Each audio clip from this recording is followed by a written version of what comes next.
अस्सलाम वालेकुम नाज़रीन, मैं हूं आपके साथ मलिक अब्दुर्रहमान। आप देख रहे हैं हमारा यूट्यूब चैनल और फेसबुक पेज। नाज़रीन, आज की वीडियो के अंदर हम बात करते हैं पाकिस्तान और अफ़गानिस्तान के हवाले से जो एक कशीदगी चल रही है, लफ्ज़ी गोलाबारी दोनों तरफ से की जा रही है। और ये मैं कहूँगा कि अब का मामला नहीं है, ये पुराना मामला है। आए दिन अफ़गानिस्तान की तरफ से हमारे ऊपर इल्ज़ामात लगाए जाते हैं, उस मुल्क के ऊपर इल्ज़ामात लगाए जाते हैं जिस मुल्क का उन्होंने नमक खाया है। उनके लाखों लोग ऐसे हैं जो कि पाकिस्तान में हैं, हमने उनका जितना साथ दिया है किसी ने नहीं दिया होगा। लेकिन इसके बावजूद अफ़गानिस्तान जो है वो एक बहुत ही ख़तरनाक खेल खेल रहा है। इंडिया के हाथों में, अमेरिका के हाथों में उनकी जो सीनियर लीडरशिप है वो एक किस्म की बिक चुकी है। और कहा जाता है कि जिसके ऊपर एहसान करो उसके शर से भी बचो। अफ़गानिस्तान के ये जो एक बहुत बड़े ऑफिशियल हैं जिनकी तरफ से ये भी पाकिस्तान को बरोथल कहा गया, कोठा कहा गया कि ये टेररिज्म करते हैं अफ़गानिस्तान के अंदर, तो पाकिस्तान ने उस बंदे का बाइकआउट भी कर दिया। लेकिन ये बात यहाँ पर ख़त्म नहीं हो रही। जब से ये मामला आया है कि अमेरिका अफ़गानिस्तान से निकलना अब चाहता है, तो जाते जाते उन्होंने किसी के ऊपर तो इसकी ज़िम्मेदारी डालनी है। अब इंडिया के भी अफ़गानिस्तान के अंदर बहुत ज़्यादा इंटरेस्ट है। हालांकि इंडिया का ना ही बॉर्डर लगता है अफ़गानिस्तान के साथ, ना कोई और मामला है, लेकिन क्योंकि इस मामले के साथ पाकिस्तान रिलेटेड है, इसलिए इंडिया की पूरी कोशिश है कि इसके अंदर पाकिस्तान को मज़ीद गंदा किया जाए। पाकिस्तान वो मुल्क है जिसने इस वॉर ऑफ टेरर के अंदर 70,000 कुर्बानियाँ दी हैं। एक ऐसी जंग जिसका हमारे साथ ताल्लुक ही कोई नहीं था। 9/11 में कोई पाकिस्तानी मुलविस नहीं था, लेकिन अफ़गानिस्तान के साथ हमारा बॉर्डर लगता है, उनका हमने साथ दिया और हमारी इकॉनमी ने 150 अरब का नुकसान झेला है। हमने लाखों जो अफ़गानिस्तान के लोग हैं उनको पनाह दी हुई है। अब उनके ख़ानदान यहाँ पे, हम सारी की सहूलियात उन्हें दे रहे हैं। जो सहूलियात पाकिस्तानियों को मैसर हैं वही सहूलियात उन अफ़गानियों को मैसर हैं। लेकिन इस सब के बावजूद वो लोग जो हैं वो पाकिस्तान के ख़िलाफ़ ही हमेशा बात करते हैं। कभी एक इल्ज़ाम, कभी दूसरा इल्ज़ाम। कभी कहा जाता है कि ये पाकिस्तान के अंदर तालिबान के जो खुफिया अड्डे हैं वो है, यहाँ से पाकिस्तान अफ़गानिस्तान में टेररिज्म की जाती है। जबकि हुकूमत पाकिस्तान का ये मौक़िफ़ है कि पाकिस्तान के अंदर अफ़गान तालिबान का कोई अड्डा नहीं है, कोई उनकी खुफिया ठिकाना नहीं है। और पाकिस्तान का अफ़गानिस्तान के जो तालिबान हैं उनके साथ सिर्फ़ इतना ताल्लुक़ है कि आया उनकी कुछ फैमिलीज़ पाकिस्तान के अंदर हैं, वो भी उस वक्त जब वहाँ पर जंग चल रही थी, उरूज पर काम था, तो वो लोग पाकिस्तान आ गए थे। तो इसके अलावा हमारा उनके साथ कोई ताल्लुक़ नहीं है और ना ही पाकिस्तान का वहाँ पर कोई फेवरेट है। वहाँ की आवाम जो चाहती है वो पाकिस्तान करना चाहता है। अगर वो तालिबान के साथ जाना चाहती है, अगर वो वहाँ पर एक हुकूमत बनाना चाहती है, जो भी उनकी आवाम ने करना है उसको पाकिस्तान सपोर्ट करेगा। अब इस बंदे ने जब पाकिस्तान के खिलाफ बयान दिया तो उसके बाद हमने इनका बाइकआउट कर दिया। अब इस बंदे का एक इंटरव्यू होता है, इससे सवाल किया जाता है। प्राइम मिनिस्टर इमरान खान कहते हैं कि पाकिस्तान अफ़गानिस्तान में अमन का ख्वाह है और पाकिस्तान का सबसे ज़्यादा इंटरेस्ट है कि अफ़गानिस्तान में अमन हो, क्योंकि अगर हमारे हमसाये में अमन होगा तो पाकिस्तान में भी अमन होगा। तो ये बंदा कहता है कि जब पाकिस्तान की लीडरशिप कोई ऐसी बात करती है तो वो वाकई में इसको कह रहे होते हैं, वो वाकई करना चाहते हैं। लेकिन असल मसला क्या है कि उनकी जो फ़ौज है वो नहीं कुछ करने देती, वो असल दहशतगर्दी करवाती है। पाकिस्तान की जो सिविल लीडरशिप है वो अमन चाहती है, वो कुछ नहीं करना चाहते, वो इंडिया के साथ भी अमन चाहती है, लेकिन जो फ़ौज है वो दहशतगर्दी करवाती है और वो अमन नहीं चाहती। तो ये एग्जैक्टली सेम वही एजेंडा है, वही प्रोपेगेंडा है, वही नैरेटिव है जो कि इंडिया बिल्ड करता है और जो कि इंडिया के कुछ हमायती पाकिस्तान में बिल्ड करते हैं। डॉन लीक्स क्या था, उसमें भी यही था कि नवाज शरीफ तो अमन चाहता है, वो तो बहुत ही पूरा अमन चाहता है इंडिया के साथ, लेकिन जो पाकिस्तान की फ़ौज है वो नहीं अमन होने देती।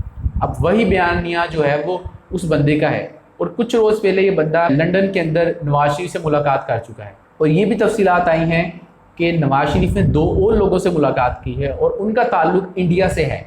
अब ये बंदा यहाँ का मफरूर है और वहाँ पर बैठा क्या साजिशें कर रहा है। अब ये जो नैरेटिव बनाने की कोशिश की जाती है और बड़ी देर से ये नैरेटिव बनाया जा रहा है कि पाकिस्तान की फ़ौज अमन नहीं चाहती, यानी कि इनका मकसद सिर्फ एक है कि पाकिस्तान के लोग फ़ौज से मोहब्बत करना छोड़ दें। अगर लोग फ़ौज का साथ छोड़ देंगे तो पाकिस्तान की असल तबाही शुरू होगी। सियासतदान जो मर्ज़ी कर लें, जितनी मर्ज़ी करप्शन कर लें, लेकिन पाकिस्तान खड़ा था, पाकिस्तान खड़ा है। पाकिस्तान की जगह कोई और मुल्क होता तो इतनी मुश्किलात, जहाँ पर सियासतदान करप्शन कर रहे हैं, मुल्क में दहशतगर्दी है, साथ वाले मुल्क में जंग लगी हुई है, इकॉनमी बैठी हुई है, मुल्क जो है वो बिल्कुल बैंकरप्ट होने के करीब है, तो ऐसा मुल्क जो है वो बिल्कुल डिफ़ॉल्ट कर जाता है। लेकिन पाकिस्तान इस वक्त तक अल्हम्दुलिल्लाह इसलिए कायम है کیونکہ یہاں پر ایک ہمارے پاس طاقتور فوج ہے. اگر طاقتور فوج نہ ہوتی تو آج پاکستان کے 4 ٹکڑے ہوئے ہوتے. اب پوری دنیا کو دیکھیں، مسلم ورلڈ کو دیکھیں، لیبیا، شام، عراق، ان لوگوں کے ساتھ مسئلہ کیا ہے؟ ان ممالک کے ساتھ مسئلہ یہ ہے کہ ان کے پاس فوج نہیں ہے، اور یہاں پر حالات دیکھیں کیا ہو چکے ہیں، کتنے لوگ ان کے بے گناہ مارے جا چکے ہیں. امریکہ نے ان کے ساتھ کیا کیا ہے. لیکن پاکستان کے اندر ہمارے پاس طاقتور فوج ہے، ایسی فوج ہے جو کہ دنیا میں کسی کو بھی ٹکر دے سکتی ہے. ہماری چاروں طرف سے جو سرحدیں ہیں فوج نے ان کو کور کیا ہوا ہے. ایک طرف افغانستان ہے جو کہ اب ہمیں نظر آتا ہے کہ یہ بھی ہمارا دشمن ہی ہے جس طرح سے بھارت ہے. اب دیکھیں، ایک کامن سینس کی بات ہے کہ جس ملک کے لیے ہم نے جنگ لڑی ہے، جن کے پناہ گزینوں کو ہم نے لاکھوں کی تعداد میں یہاں پر چھت دی ہے، اب کل کو وہی اگر ہمیں کہے کہ آپ لوگ دہشت گردی کرواتے ہیں افغانستان میں، جو کتنی افسوس کی بات ہے.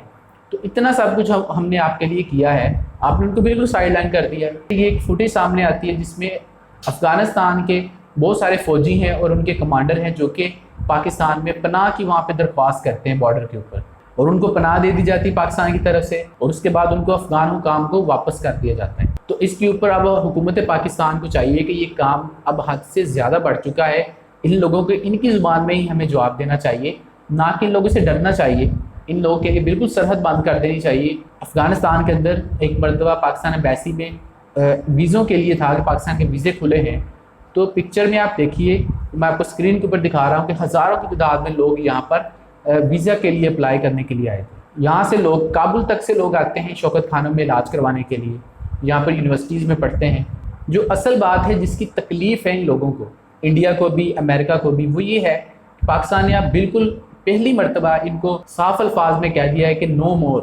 یہ ہمیں ڈو مور کہتے تھے نا، تو اب ہم نے ان کو نو مور کہہ دیا ہے کہ اب ہم مزید آپ کے کسی کام نہیں آ سکتے. ہمارے ہاتھ کھڑے ہیں، ہم آپ کی جنگ نہیں لڑ سکتے. پاکستان اب آئندہ انشاءاللہ کسی کی جنگ نہیں لڑے گا. تو پرائم منسٹر عمران خان نے یہ جو بات کہی ہے، یہ ایک بہت بڑی سٹیٹمنٹ ہے. جب ہم نے دنیا میں ہر بندے کے پیسے دینے ہیں، اس کے باوجود بھی حکومت نے جب ایک یہ موقف اپنایا ہے کہ پاکستان کسی کی جنگ نہیں لڑے گا، تو یہ ایک بہت ہی اصولی موقف ہے. اور اسی بات کی تکلیف ہے کہ امریکہ یہاں سے جب نکلے گا تو اس کے بعد ان کو اڈے چاہیے یہاں پہ نگرانی کے لیے. کھربوں ڈالر انہوں نے افغانستان میں لگائے ہیں. تو اس کی ناکامی کے بعد وہ سپر پاور اپنے آپ کو کہتے ہیں. کسی کو تو انہوں نے یہاں پر الزام دے کے جانا ہے نا کہ ان کی وجہ سے ہمیں ناکامی ہوئی. تو وہ لوگ امریکن جو ہیں وہ پاکستان پر الزام لگانا چاہتے ہیں کہ ان کی وجہ سے ہمیں کامیابی نہیں ہوئی. اور یہ جو افغانستان کی حکومت ہے یہ بھی پاکستان کے اوپر الزام لگا رہے ہیں. یہ سارے کے سارے پیچھے اگر آپ ان کی تفصیل دیکھیں تو ساری کی ساری یہاں پر انڈین سازش ہے اور انڈیا کے ہاتھوں میں افغانستان کھیل رہا ہے. تو حکومت کو چاہیے کہ افغانستان کے حوالے سے اپنی جو ایک پالیسی ہے ان کو دوبارہ سے ریکریٹ کریں، دیکھیں کہ ہم سے کیا غلطیاں ہوئی ہیں، ہم نے ان لوگوں کے لیے اتنا کچھ کیا ہے اور یہ آگے سے ہمارے ساتھ ایسا کر رہے ہیں. تو امید کرتے ہیں جی کہ پاکستان انشاءاللہ اپنے اندر سے اور جو باہر دشمن بیٹھے ہیں ان تمام لوگوں سے محفوظ رہے، اور پاکستان جو ہے وہ انشاءاللہ اپنا وہ مقصد پورا کرے جس کے لیے اس ملک کو بنایا گیا تھا. وہ ایک عظیم خواب جو کہ علامہ اقبال نے دیکھا تھا، وہ ایک عظیم جدوجہد جو کہ قائد اعظم نے کی تھی، اس کا پھل ملے. تو اس ویڈیو کو وائنڈ اپ کرتے ہیں. اس ویڈیو کو لائک اور شیئر کر دیجئے، اور اگر اس چینل کو سبسکرائب نہیں کیا تو اس چینل کو سبسکرائب کر دیں. اگر فیس بک پر آپ ہمیں دیکھ رہے ہیں تو اس پیج کو لائک اور فالو کر دیں. آپ سے ملاقات کریں گے اگلی ویڈیو میں. ہمیں اجازت دیجیے. اللہ حافظ.